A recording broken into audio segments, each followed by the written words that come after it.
The snow crunched under John Harris's boots as he stepped into his yard, the freezing air cutting through him. Then he heard it, a faint whimper. He froze, his heart pounding. Turning toward the sound, he spotted a heartbreaking sight. 8 tiny German Shepherd puppies, half buried in the snow, trembling and coated in frost. John dropped to his knees, his breath caught in his chest. "Who could do this?" he whispered, scooping them up with shaking hands. Their fragile bodies were ice cold, their breaths barely visible. Wrapping them in his jacket, John raced toward the house, the puppies pressed tightly against him. He didn't know it yet, but this moment would change everything. John burst through the door of his cabin, his heart pounding as the biting cold followed him inside. Clutching the 8 tiny puppies tightly against his chest, he kicked the door shut behind him and hurried toward the fireplace. The warmth of the crackling fire was a stark contrast to the icy chill that had clung to the puppies' fragile bodies.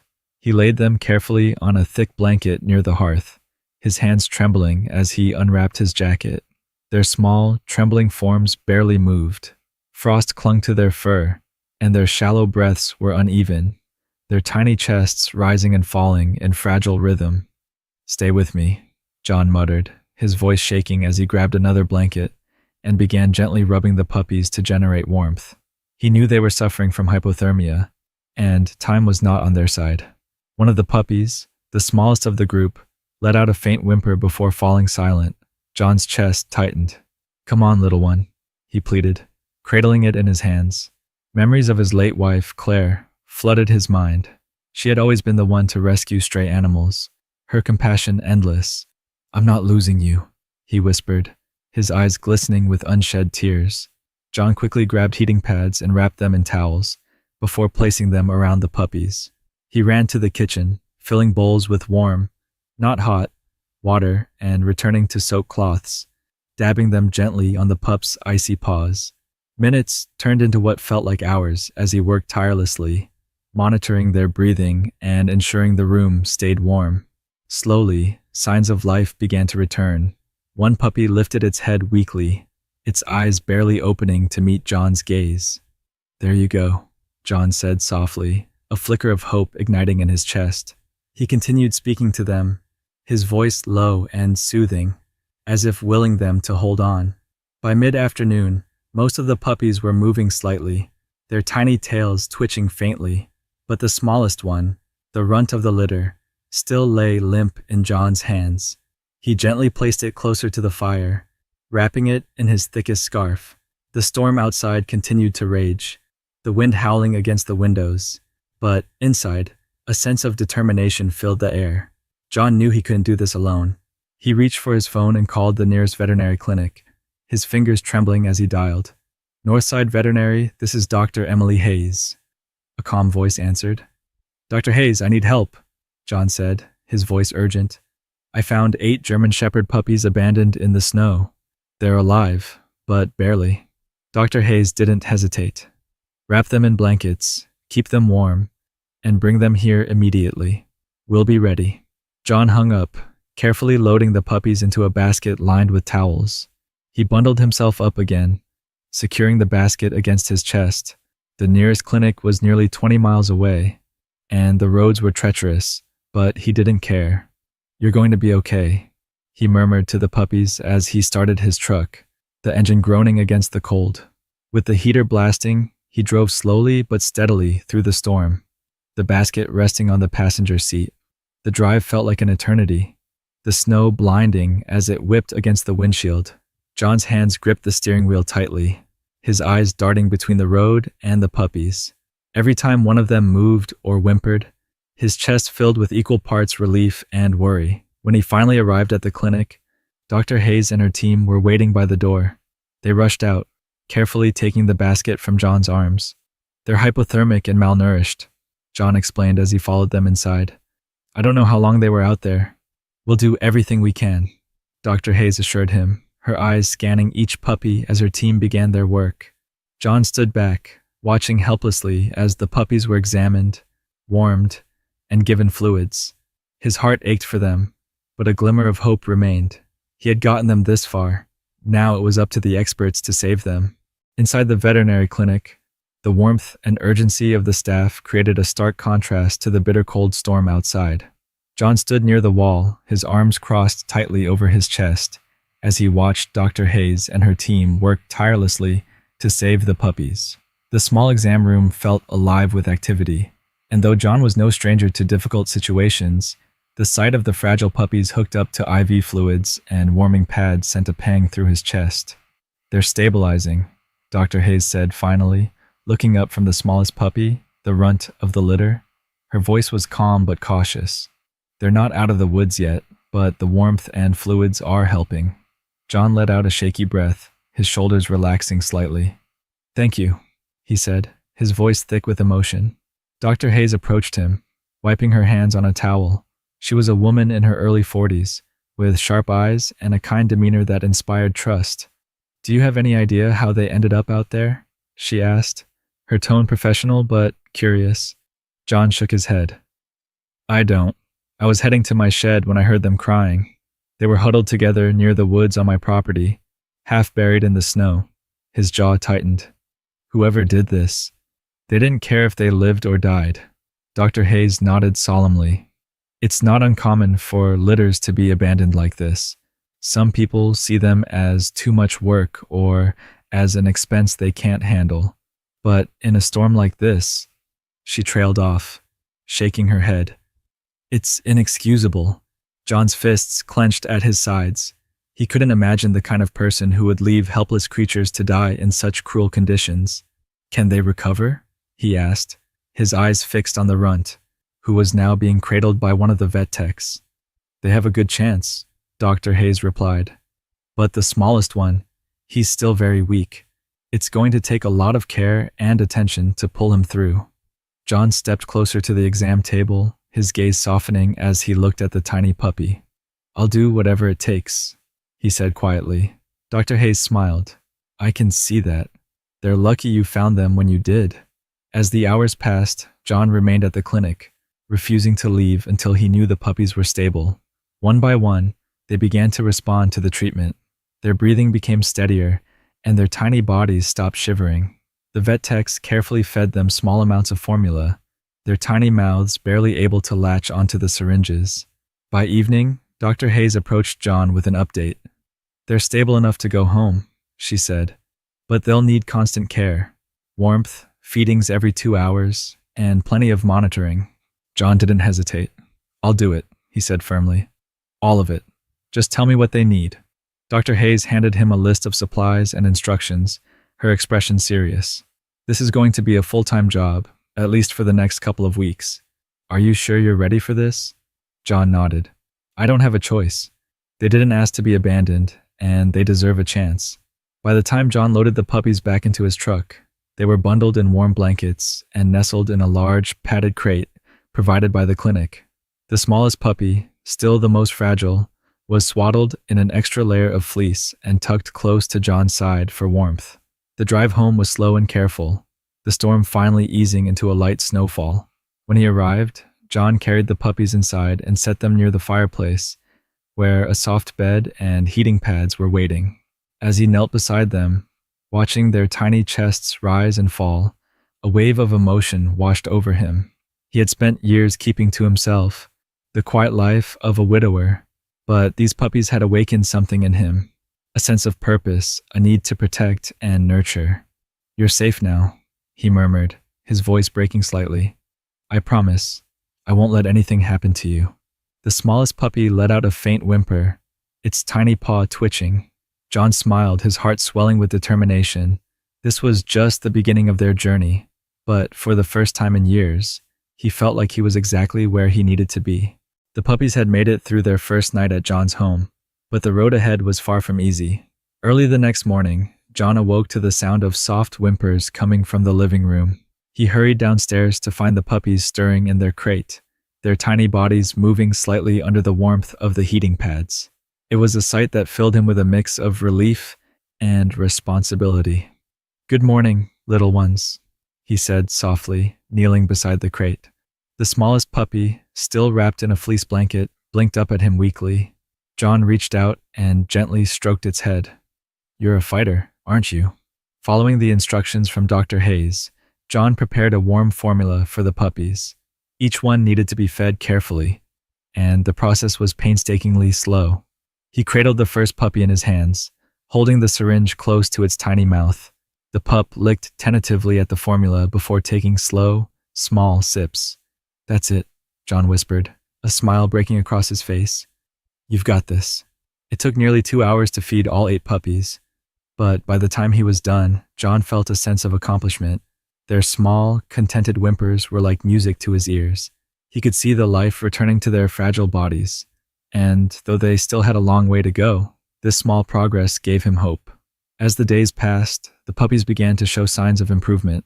Their movements became more coordinated, their whimpers turned into playful yips, and their eyes, once dull with exhaustion, now sparkled with curiosity. John dedicated every moment to their care, setting alarms to wake him for late-night feedings and carefully monitoring their progress. The smallest puppy, whom John had begun calling Scout, required the most attention. Scout was still weaker than the others, his small body struggling to keep up. John often found himself carrying Scout around the house in a soft blanket, whispering words of encouragement. "You're going to be okay, Scout," he said one afternoon, cradling the tiny pup in his hands. "You're stronger than you look." Despite the challenges, John couldn't help but marvel at the bond he was forming with the puppies. Each one had its own personality. One was bold and adventurous, often trying to climb out of the crate, while another was shy and liked to stay close to the others. Scout, though small and fragile, had a quiet determination that tugged at John's heart. One evening, as John sat by the fireplace with the puppies playing at his feet, he found himself reflecting on how much his life had changed in just a few days. For years, he had lived in solitude, keeping to himself after losing his wife. But these puppies had brought a sense of purpose and warmth back into his home. As he watched them tumble over each other, their playful barks filling the room, John felt a spark of joy that he hadn't felt in a long time. "You've turned this quiet house into a home again," he said with a chuckle. But as much as the puppies were thriving, John couldn't ignore the questions that lingered in the back of his mind. Who had abandoned them? Why had they been left to die in the snow? And most importantly, were they truly safe now? His thoughts were interrupted by a knock at the door. John frowned, glancing at the clock. It was nearly 8 p.m., an odd hour for visitors. He stood, placing Scout gently in the crate before walking to the door. When he opened it, he was met by a man in his mid-40s, wearing a heavy coat and a guarded expression. "Can I help you?" John asked cautiously. The man's eyes flicked past John, scanning the room behind him. "I heard you found some puppies," he said, his tone flat. "German shepherds." John's heart sank. "How did you know that?" The man shrugged. "Small town? News travels fast. Those dogs, they're not yours." John's protective instincts kicked in immediately. He stepped forward, blocking the man's view of the living room. "I don't know who you are, but those puppies were abandoned in the snow. If they're yours, why weren't you there for them?" The man's expression darkened. "You don't understand. Just give me the dogs, and I'll be on my way." John's jaw tightened. "Not a chance." The man opened his mouth to respond, but John slammed the door in his face, locking it and stepping back. His heart pounded as he returned to the puppies, his mind racing. Whoever that man was, John had a sinking feeling that this wasn't the last he'd hear from him. John couldn't shake the unease that lingered after the man's visit. The way the stranger had looked past him into his home, the flat tone of his voice, it all screamed trouble. That night, as the puppies slept soundly in their crate by the fire, John sat in his chair, his eyes fixed on the door. His thoughts raced. Who was that man? And why did he want the puppies so badly? The next morning, John decided to take extra precautions. He installed a small camera on the porch, aimed at the front door, and checked every lock in the house. The puppies were thriving, their energy growing by the day. But the threat of someone trying to take them away left him on edge. Despite his worries, the puppies brought a sense of joy and lightness to his home. Scout, still the smallest and most fragile, had begun to perk up. He followed John everywhere, his tiny paws patting softly on the wooden floor. The other puppies, now more playful, tumbled over each other in clumsy attempts to chase a tennis ball John had found in the closet. "You're getting stronger," John said with a smile, watching them play. "All of you." But the peace didn't last.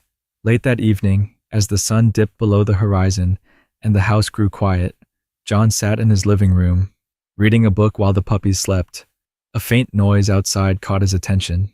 At first, he dismissed it as the wind, but then it came again. A soft crunch of snow, followed by the creak of wood. John's heart raced. He grabbed a flashlight and walked cautiously to the front door. Peering through the peephole, he saw nothing but darkness. He opened the door a crack, the freezing air rushing in, and shone his flashlight across the yard. There, near the edge of the woods, a figure stood motionless, barely visible in the faint light. John's grip tightened on the door. "Who's out there?" he called, his voice firm. The figure didn't respond. Instead, it turned and disappeared into the trees. John slammed the door shut, locking it tightly. His hands shook as he moved to check on the puppies, who were still fast asleep.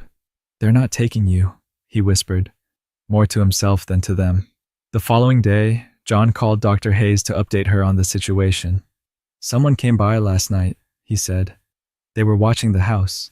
Dr. Hayes' voice was calm but concerned. "That's not normal. Have you contacted the authorities?"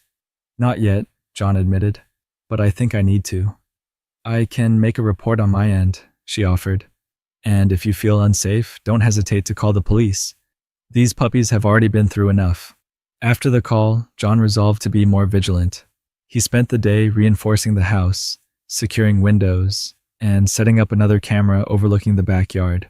The puppies, oblivious to the danger, continued to play and explore their new home. But John's fears were confirmed later that night. Around midnight, the motion sensor on his porch camera sent an alert to his phone. He opened the live feed, his stomach sinking as he saw the same man from before, standing on the porch and peering through the window.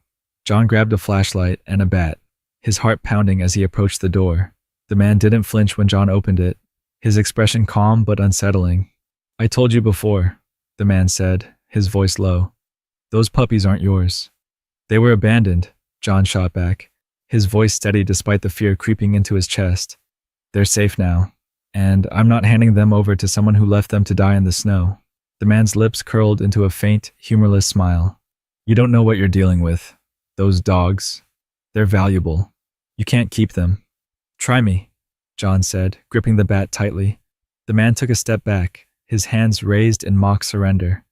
"You'll regret this," he said before disappearing into the darkness. John stood on the porch, his breath visible in the cold air. He felt a mix of fear and anger, but one thing was certain. Whoever that man was, he wasn't going to back down. Inside, John checked the locks again, his mind racing. The puppies had become more than just a responsibility. They were his family now, and he would do whatever it took to protect them. John spent the next few days on edge. Every creak of the floorboards, every gust of wind against the windows sent his heart racing. He couldn't stop thinking about the man's chilling words. "You'll regret this." The puppies, oblivious to the tension, continued to thrive. Their playful barks and clumsy tumbles brought a light to his home that hadn't been there in years, but the shadow of danger loomed heavily over them.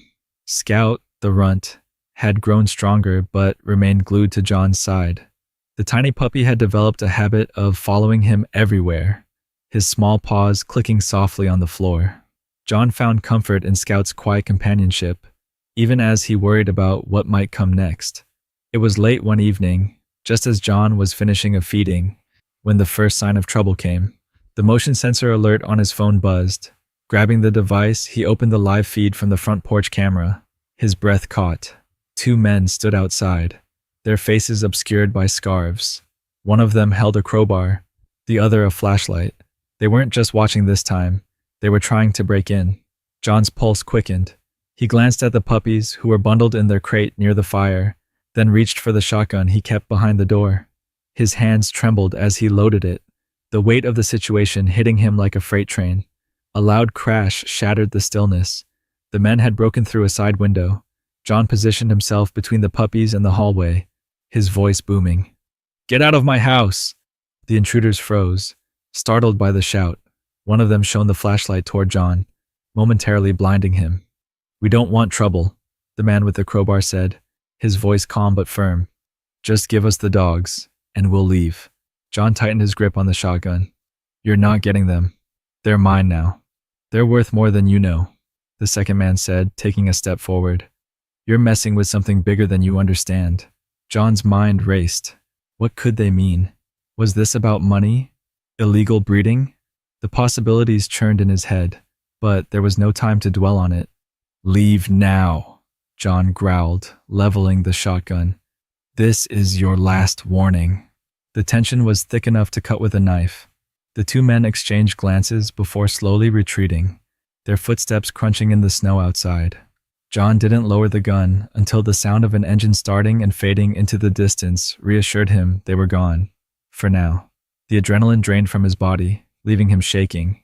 He turned to the puppies, who were huddled together, their eyes wide with fear. It's okay, he said softly, kneeling beside the crate. You're safe. I won't let anyone hurt you. But John knew this wasn't over. The next morning, he called Dr. Hayes and told her everything. They broke into my house, he said, his voice tight with anger. They were after the puppies again. Dr. Hayes was silent for a moment before responding. This is serious, John. You need to involve the authorities. I will, he assured her. But I need to figure out why they're so desperate for these dogs. They said something about them being worth more than I know. That doesn't sound like ordinary abandonment, Dr. Hayes said thoughtfully. Let me dig into this on my end. Maybe there's more to their story than we realized. John spent the day reinforcing the house further, adding locks and boarding up the broken window. But his unease grew. He couldn't shake the feeling that the puppies were at the center of something much bigger than he had anticipated. That evening, as he sat by the fire with Scout curled in his lap, John found himself staring into the flames, deep in thought. The intruder's words echoed in his mind, and the weight of responsibility pressed heavily on his shoulders. These aren't just puppies, he murmured, running a hand over Scout's soft fur. There's something about you they're not telling me. Scout looked up at him with wide, trusting eyes, and John felt a surge of determination. Whatever the truth was, he would find it, and no one, no matter how dangerous, would take these puppies from him. The following day, John received a call from Dr. Hayes. Her tone was serious, a stark contrast to her usual calm demeanor. John, I've been looking into the situation, and I think I've found something you need to know, she said. What is it? John asked, gripping the phone tightly. Those puppies. They might be part of an illegal breeding operation, she explained. I contacted a colleague who works with animal rescues, and they mentioned a case involving rare, high-value German Shepherd litters bred for specific traits. The people running these operations are ruthless. They don't care about the animals, only the profit. John's stomach churned. He glanced over at the puppies who were playing together on the floor. So, what you're saying is, they're not after these puppies because they care. They're after them for money. Exactly, Dr. Hayes confirmed. And based on what you've told me, it sounds like these men are desperate to cover their tracks. If these puppies are connected to that operation, they could be evidence that leads to its downfall. John's protective instincts flared. I'm not letting them anywhere near these dogs. Good, Dr. Hayes said firmly. But you need to be careful. If they've already broken into your house, they won't stop until they get what they want. I've alerted local animal control and the authorities.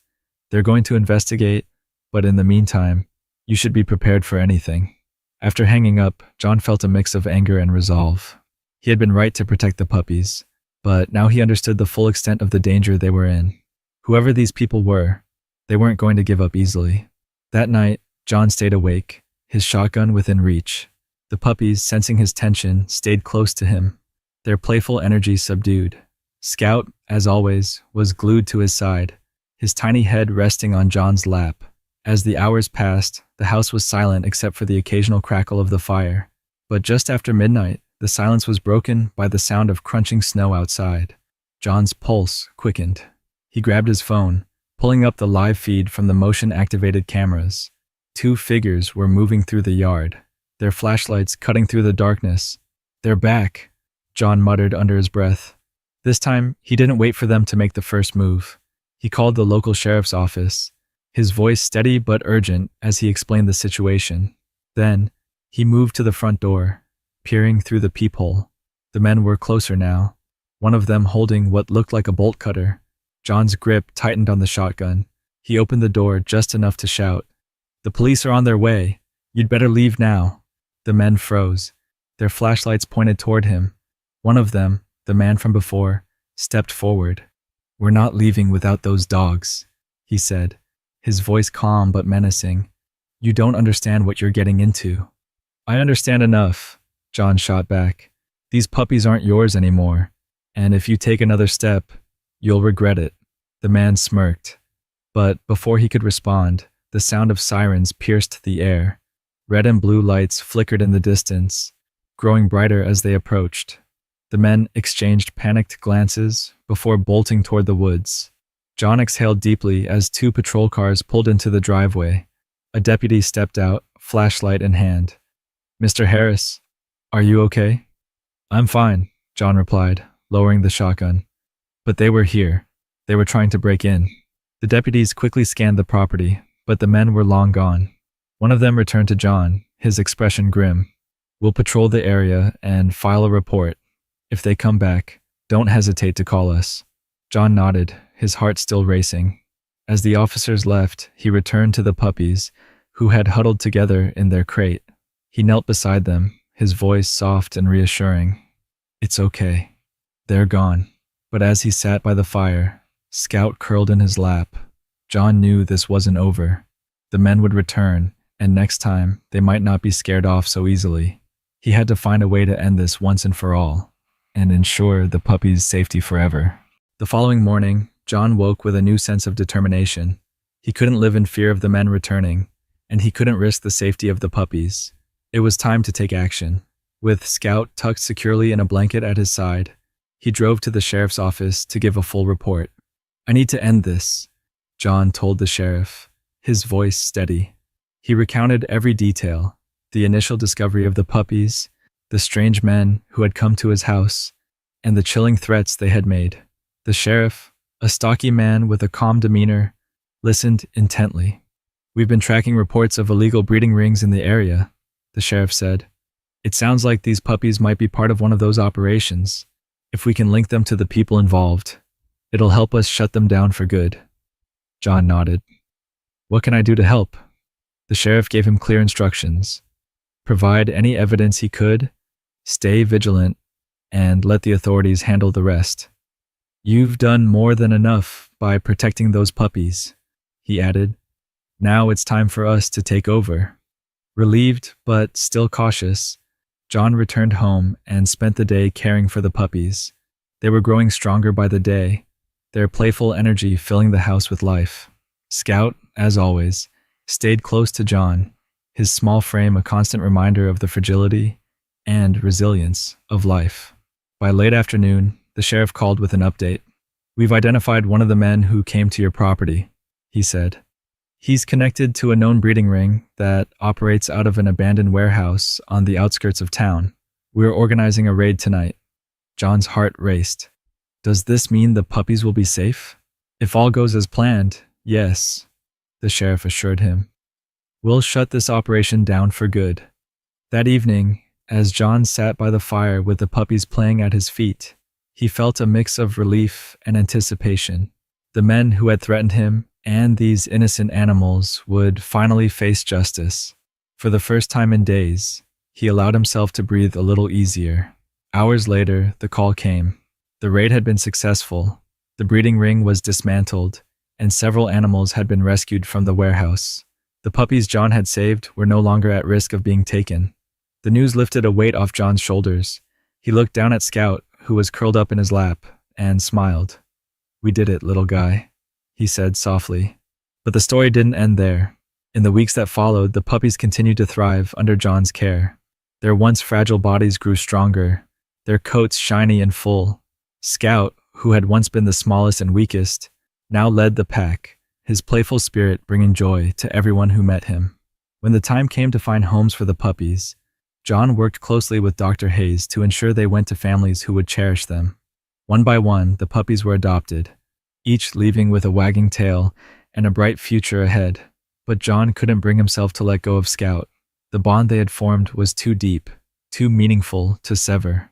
You're staying right here with me, John said one morning as he scratched behind Scout's ears. The puppy looked up at him with bright, trusting eyes. his tail wagging furiously. Life slowly returned to normal, but John knew he would never be the same. The puppies had brought purpose and joy back into his life, and in saving them, he had found a part of himself he thought he'd lost. One evening, as the sun set over his quiet property, John sat on the porch with Scout by his side. The sky was painted in shades of orange and pink, and the air was filled with the gentle sounds of crickets and rustling leaves. "You've changed my life, buddy," John said, his voice filled with gratitude. "I thought I was saving you, but the truth is, you saved me." Scout let out a happy bark, his tail thumping against the porch. John smiled, his heart full. The storm that had brought the puppies into his life had long passed, leaving behind a new beginning filled with hope, love, and the unbreakable bond between a man and his dog. John's simple act of kindness saved the lives of 8 helpless puppies, but it also transformed his own life in ways he never imagined. Scout became more than just a companion. He became family. This journey proves that compassion and courage can create miracles, even in the toughest situations. If this story touched your heart, make sure to like, share, and subscribe for more inspiring tales like this. Together, we can spread hope and kindness to the world.